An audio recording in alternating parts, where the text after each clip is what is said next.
మరొక మాట కూడా ఉంటుందండి, మరొక మాట కూడా చూద్దాము. ఎంతగా తగ్గించుకున్నాడు అంటే దేవుడు శిష్యుల పాదాలు కడిగేంతగా తగ్గించుకున్నాడు. ఉంటుందా అది?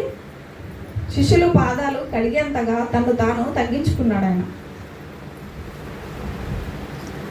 ఒకసారి చూద్దాం ఆ మాట కూడా.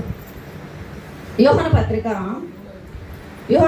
13:5 అంతటా పల్లెములో నీళ్లు పోసి శిష్యుల పాదములు కడుగుటకును తాను కట్టుకొని ఉన్న తువాలుతో తుడుచుకున మొదలు పెట్టాను. ఈ పని ఎవరైనా చేశారంటే జీవితంలో? క్రీస్తును ధరించుకున్న సేవకులు, బోధకులు, కాపరులు, విశ్వాసులు, పరిచారకులు చాలా మంది ఉన్నారు. ఎవరైనా ఈ పని చేశారా? చేస్తుంటారేమో ఎక్కడో ఒక చోట అనుకుంటా, కనిపిస్తుంది ఒక 3%. వెతికితే ఇలాంటి తగ్గింపు మనలో కూడా క్రీస్తును ధరించిన మనము ఆయనను పోలి నడుచుకోవాలి. అలాంటి తగ్గింపు మనలో ఉండాలి. అంతగా తగ్గింపు ఉందా? ఎక్కడ ఉంటుందండి? ఇంకా వింటాం కానీ మాట్లాడటం కానీ ఆచరణలో పెట్టాలంటే చాలా కష్టం. అవునా కదా? ఆచరణలో పెట్టాలంటే చాలా కష్టం. చెప్పడమే, మాటలు కోటలు దాటుతాయి, చేతలు ఇంచు కూడా దాటదట. అవునా కదా? మాటలు కోటలు దాటుతాయి. ఎందుకంటే అదే పెద్ద ఇబ్బంది లేదు, ఖర్చు లేదు. పైగా అదేమంటారు, నరం లేని నాలుక ఎంతైనా మాట్లాడుతుందంట. దానికి ఏమన్నా నొప్పి ఉంటే కదా? లేదు, మాటలకేమీ చాలా మాట్లాడతాం, కానీ చేతల్లోకి వచ్చేసరికి చేయలేమని. కానీ అది చెయ్యగలిగినప్పుడే మనం క్రీస్తును అనుసరించిన వారం అవుతాము. క్రీస్తును అనుసరించిన వారం అవుతాము. రెండోది ఏంటండి? తగ్గింపు. అవునా? ఎంతగా తగ్గించుకున్నాడండి? మరణం పొందినంతగా తగ్గించుకున్నాడు. ఈ లోకంలో శిష్యుల పాదాలు కడుగునంతగా తగ్గించుకున్నాడు. అలాంటి తగ్గింపు మనలో ఉందా అనేది మనల్ని మనము చూసుకున్నాం. మరొక మాట విధేయత. ఆయన విధేయత కలిగిన ఆయన. ఫిబ్రవరి పత్రిక 5వ అధ్యాయము 7 నుంచి చదవండి. ఫిబ్రవరి పత్రిక 5వ అధ్యాయం.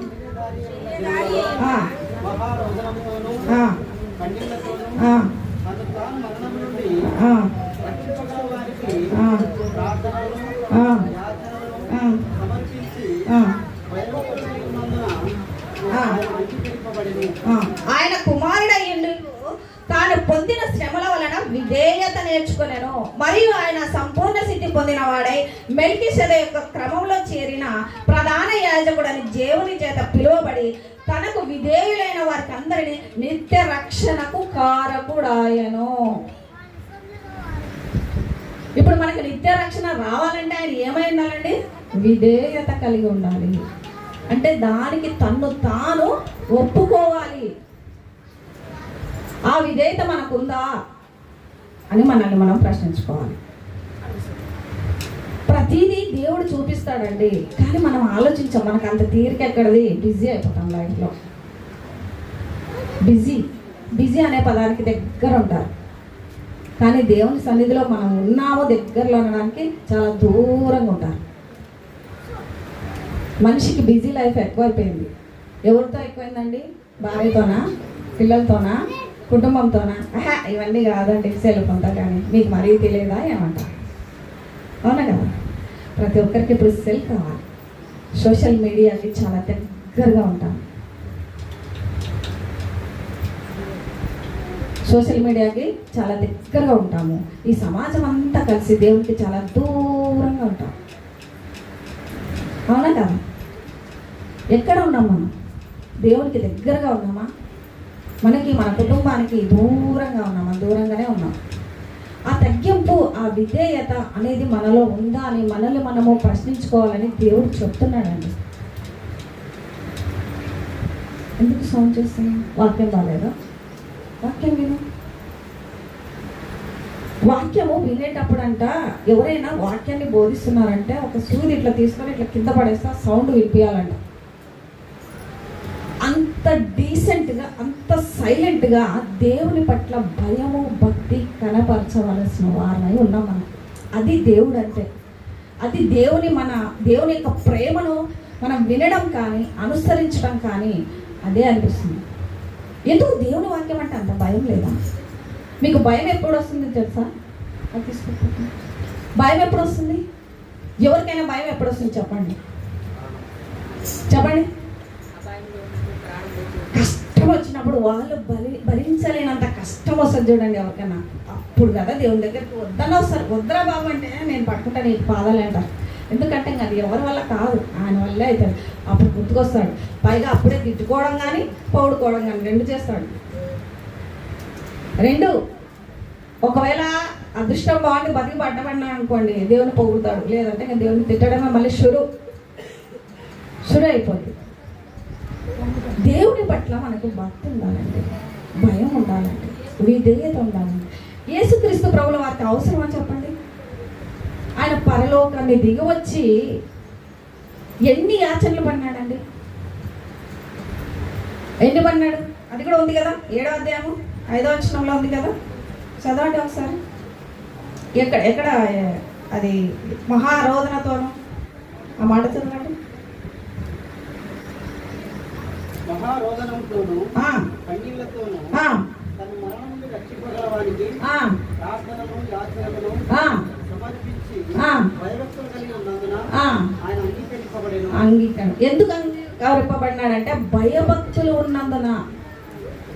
మరి యేసుక్రీస్తు ప్రభు వారే పరలోకం నుండి దిగి వచ్చి దేవుని సన్నిధిలో భయభక్తులు కలిగి ఉన్నందున ఆయననే అంగీకరింపబడితే మరి ఏ భయము ఏ భక్తి లేకపోతే మనం ఎట్లా అంగీకరింపబడతామండి? ఎందుకంత నిర్లక్ష్యం? మనల్ని మనమే మోసం చేసుకుంటున్నాం. ఎవ్వరూ మోసం చేయరు, ఎవ్వరూ మోసం చేయరు. మనల్ని మనమే మనం ఎవరిని ప్రేమిస్తామంటే మన కన్న బిడ్డల్నే ప్రేమిస్తామండి. ఇందాక పాట పాడేటప్పుడు నాకు ఒక సన్నివేశం గుర్తుకొచ్చింది, చెప్తాను చూడండి. ఇక్కడే నాకు ఒక్కడే కొడుకండి, 2 బిడ్డలు, ఒక్కడే కొడుకు ఇక్కడే ఉన్నాడు. వాడు కూడా లవ్ మ్యారేజ్ చేసుకున్నాడు, రెడ్డిస్ అమ్మాయి. పెళ్లి చేసుకున్నాక స్టేషన్కి పిలిపించారు తెలుసా? స్టేషన్కి పిలిపిస్తే నన్ను ఎలా తిట్టారంటే చూడండి, అవి మాటలు కాదు. కానీ ఆ మాటలు తిట్టేటప్పుడు నేను బాధపడలేదండి, నేనైతే బాధపడలేదు. కానీ నాకు తెలియకుండానే కన్నీళ్ళు ఇలా కారిపోతున్నాయి. అలా లొడ కారిపోతుంటే ఫ్రంట్లో ఎస్ఐ కూర్చోండి, అసలు ఇది ఎవరేమన్నారా మట్లు ఏడుస్తున్నావు అంట. నేను ఏడుస్తున్నానని నాకు అనిపించింది. ఇది చెప్పండి, ఇది ఎవరికి బాధ? ఈ బాధ ఎవరికి? నిన్ను ముట్టినవాడు నాకు కనుగుడ్డుని ముట్టినట్టే అని దేవుడు అన్నాడా లేదా? అంటే వాళ్ళు నన్ను తిడుతున్నారంటే ఆయన తిట్టినట్టే కదా, ఆయన తిట్టినట్టే కాదా? నాకేం బాధ అనిపించలేదు. సరే అంటే అన్నారు, వాళ్ళకి తెలీదు మీరేం చేయించినారు, మీరు ఏం మాట్లాడుతున్నారో వీళ్ళకి తెలియదు అనుకున్నా నేను కూడా. అప్పుడు మీరు ఏం చేయించున్నారో మీరు ఎరుగారు కనుక మీరు క్షమించమని అన్నాడు కదా. అప్పుడు నేను అదే అనుకున్నా, మీరు తిడుతున్నారు, వీళ్ళకి తెలియదు కాబట్టి తిడుతున్నారు, తిట్టుకొని లే అనుకున్నా. కానీ నాకు తెలియకుండానే కళ్ళల్లో నీళ్ళు అలా కారిపోతాయి. ఎదుటి వ్యక్తి అంటున్నాడు, ఆయన సిఐ కూర్చొని, ఎవరేమన్నారని అలా ఏడుస్తున్నావు నువ్వు అంట. నేను ఏడుస్తున్నానా? నాకే తెలియదు. ఆ ఆత్మ, దేవుని ఆత్మ బాధపడింది అక్కడ అన్న మాటలకి. ఆ సందర్భంలో, ఆ సన్నివేశంలో మమ్మల్ని చంపుతామన్నారు, బెదిరించారు, చేస్తారు. ఏదైనా సరే యుద్ధం యెహోవాదే అన్నీ ఆయనే చూసుకుంటాడు అనుకున్నాను. ధైర్యంగా నిలబడగలిగాను అక్కడే. చంపుతారు అంతే కదా, ఇంకా అంతకుమించి ఏమైనా చేస్తారా? మరణాన్ని ఆలింగనం చేసుకోవాలండి, అప్పుడు అది భయపడుతుందంట. అలా చేసుకున్నారు ఎవరన్నా? నేనైతే 2-3 సార్లు అనుభవించాను. నేను ఫస్ట్ ఎప్పుడంటే మా భర్త చనిపోయినప్పుడు, నా భర్త చనిపోయినప్పుడు పిల్లలతో సహా నేను చనిపోవాలనుకున్నాను.